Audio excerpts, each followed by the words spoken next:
Salut à tous, dans cette vidéo, on va faire une masterclass générale sur les particules dans DaVinci Resolve. C'est-à-dire qu'on va voir tout ce que vous devez savoir sur les particules. C'est-à-dire qu'on va vraiment voir les bases des particules. Pour tout ce qui est très avancé, j'ai fait des vidéos sur ça où on va utiliser d'autres outils. Dans celle-là, je vais vraiment rester uniquement sur le PEmeter et le PRender, donc les outils de base. Et donc c'est parti. Alors la première chose à faire, déjà, ça va être de se rendre dans Fusion. On vient dans Fusion. Et maintenant, ici, on va venir chercher le premier nœud qui s'appelle PEmeter. Donc ça, c'est ce qui permet en fait de créer les particules.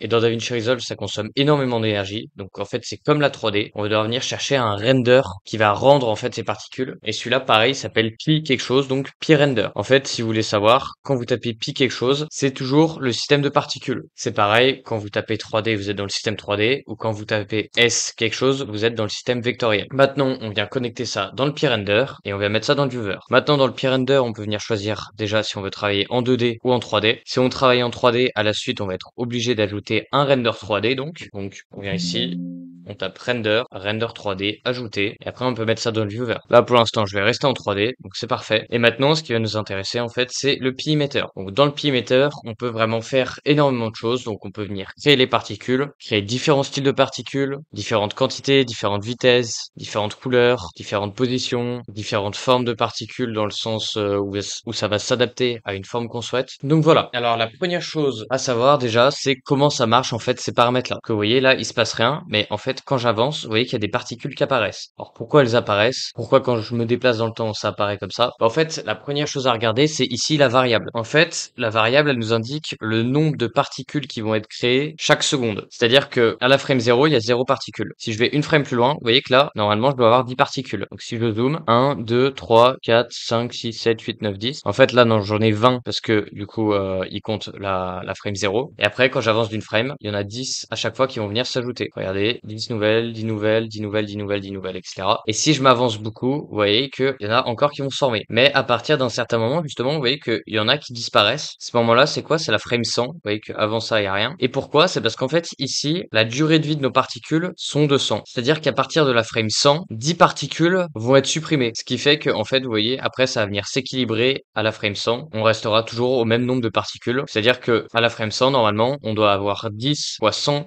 Donc on doit avoir 1000 particules. Maintenant, vous voyez que si je viens augmenter cette durée de vie, ça va continuer d'augmenter du coup, parce que à la frame 100, mes particules ne vont plus être supprimées. Maintenant, vous voyez que si jamais je viens donc augmenter la variable, par exemple, à 100, on va avoir énormément de particules, surtout si j'augmente la durée de vie, en fait, ça va limite se remplir. Donc maintenant, si on a envie d'avoir un nombre de particules qui est bloqué, en fait, tout ce qu'on peut faire, c'est par exemple, si j'ai envie d'avoir 1000 particules, et que ça reste comme ça, je viens mettre 1000 particules ici, et la durée de vie, je viens la mettre à 1. Comme ça, vous voyez, là, ça bouge, mais j'ai toujours le même nombre de particules. Maintenant, ici, on a la variable de position, ce qui va nous permettre, en fait, de venir mettre de l'aléatoire dans les positions de nos particules. Parce que vous voyez, là, elles sont en forme de cercle. On verra après pourquoi. Si je viens augmenter la variance position, vous voyez que là, elles apparaissent un petit peu n'importe comment. Ensuite, en dessous, on peut venir jouer avec la distribution générale, aléatoire et en part égale. Et donc, en fait, ça va rendre ça encore plus aléatoire. Maintenant, ici, on peut venir choisir la vitesse. Donc, par exemple, si j'augmente la vitesse ici, vous voyez que ça va venir bouger la position. Pareil avec l'angle. En fait, on peut venir bouger un petit peu n'importe où. Pareil ici avec la rotation 3D. On peut venir tourner nos particules. On peut venir aussi les pivoter ici. Maintenant, ici, on peut venir générer une valeur aléatoire pour que ce soit encore plus aléatoire. Et si on va faire verrouiller timecode, cette valeur aléatoire, elle va pas changer. Maintenant, ici, dans variance nombre, en fait, ça va venir rajouter de l'aléatoire à notre variable juste au-dessus. C'est-à-dire qu'il va plus forcément avoir 1000 frames qui vont apparaître. Quelquefois, il va avoir cette variable-là en nombre qui va changer. Donc, à peu près 11 particules. Maintenant, c'est bien beau de savoir tout ça, mais en fait, c'est pas assez. Il y a énormément de choses encore comme paramètres. Donc, ici, les réglages, déjà ça, en fait, on va pas y toucher. On peut directement aller dans le style. Et donc, le style, ça permet, bah, comme son nom l'indique, de changer le style. La première chose que vous pouvez faire déjà, c'est changer la forme de vos particules. Vous voyez que ici, vous avez point, bitmap, blob, brush. Par exemple, ici, on peut venir mettre ligne. Et donc là, si je vais dans l'espace, vous voyez, de mon PRender, je vais avoir des lignes. Si je viens mettre blob, là, on remet ça dans le render 3D. Donc là, on va avoir des blobs. Bon, là, il y a peut-être un petit peu trop de particules, donc je vais mettre ça à 100. On a aussi des n-gon. Donc,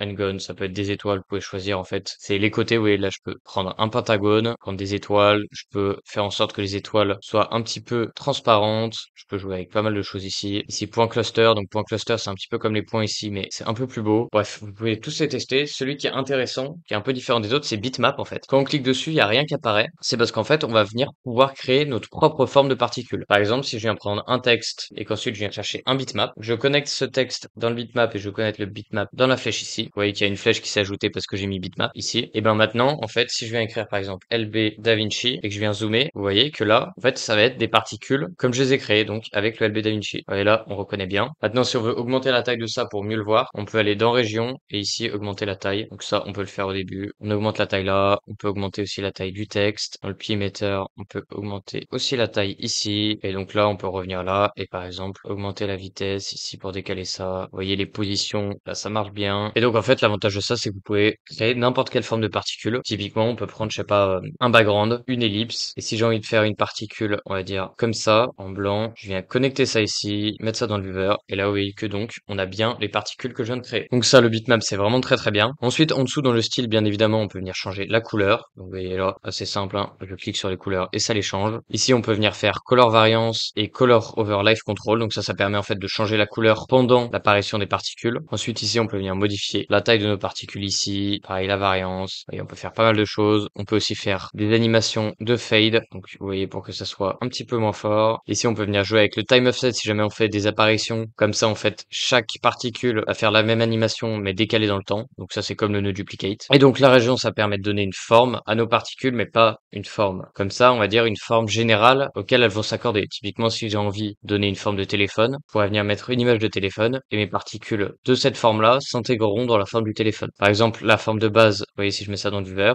vous voyez, c'est la sphère. On reconnaît la région ici dans l'espace 3D. Maintenant, si je viens mettre un cube, vous voyez que là, on reconnaît mon cube dans l'espace 3D. Maintenant, là, c'est pas très très beau et ça ressemble pas à un cube. Pourquoi? Bah, c'est parce qu'en fait, juste dans le pimeter, vous voyez, j'ai changé un petit peu tous les paramètres là. Si je viens remettre ça à 0 un petit peu partout et que je viens peut-être prendre des particules un peu plus adaptées, donc en fait dans le style ici prendre des points, vous voyez que là ça va commencer déjà à prendre cette forme là. Ensuite dans le pimeter on peut venir augmenter la hauteur et la largeur de ce cube, vous voyez, comme ça. On peut venir chercher ensuite en forme de ligne, en forme de rectangle, en forme de sphère. Pareil bitmap, hein, on peut venir créer notre propre forme de bitmap. Vous voyez que là il y a une flèche bitmap qui s'est ajoutée, donc typiquement si je viens prendre ici un rectangle avec un background, je viens chercher un bitmap, je connecte ça là, après je connecte ça ici. En fait, vous voyez, si je viens augmenter le rectangle, bah ça va prendre cette forme-là, donc pareil, hein, c'est customisable. Ensuite, ce qui est intéressant, c'est ici Mesh. Mesh, en fait, ça va permettre quoi? Ça va vous permettre que si jamais vous mettez une forme 3D et que vous la connectez à votre pimeter, vos particules vont prendre cette forme 3D. J'ai fait une vidéo sur ça justement sur ma chaîne, où on vient prendre une épée 3D et on vient créer des particules à l'intérieur. Donc ça, c'est avec la Mesh, et vous voyez que quand vous faites ça, en fait, il y a une nouvelle flèche qui va apparaître pour connecter en 3D. Donc là, c'était à peu près tout pour ces nœuds-là. Maintenant, faut pas oublier dans le peer render de pouvoir mettre juste le mouvement. Maintenant, si vous voulez vraiment que je vous fasse une vidéo plus poussée, je pourrais vous présenter les éléments comme le P-Bounce, P-Change Style, P-Custom, P-Custom Force, P-Directional Force. Vous voyez qu'il y a énormément de choses en fait avec les particules dans DaVinci Resolve. Et donc si vous êtes intéressé pour devenir autonome en moins de 3 mois sur DaVinci Resolve, vous pouvez rejoindre mon serveur Discord qui se trouve dans la description de la vidéo. Mon serveur Discord, je donne plusieurs cours par semaine. Vous avez 3 types d'abonnements. Vous avez celui qui vous donne accès au serveur complet, vous avez celui qui vous donne accès aux masterclass en live et à leur rediffusion, ou sinon vous avez celui qui vous donne accès aux rediffusions passées et futures. Ce Discord, il est adapté à tous les niveaux, soyez avancé ou débutant. L'abonnement, vous pouvez le résilier à tout moment, donc pas de panique. Maintenant, si vous n'êtes pas trop abonnement, ce que je peux comprendre, vous pouvez toujours acheter à l'unité mes masterclass avec le lien qui est dans la description vers mon shop Ko-fi. Vous voyez que c'est des prix qui sont quand même plutôt abordables. Pareil, il y en a pour tous les niveaux, et débutants, avancés, ultra difficiles. Avec ça, vous retrouverez en fait les assets gratuits que vous avez utilisés dans ces masterclass là. Vous pouvez aussi avoir une prévisualisation de ce que vous allez apprendre tout simplement en cliquant dessus. Et ensuite, vous voyez qu'ici, il y a l'animation qu'on reproduit. Si jamais vous n'êtes pas sûr de la qualité qu'il y a à l'intérieur des masterclass, je vous conseille d'en prendre une et comme ça vous faites votre avis. Et donc si vous avez aimé cette vidéo, n'hésitez pas à liker et vous abonner. À bientôt.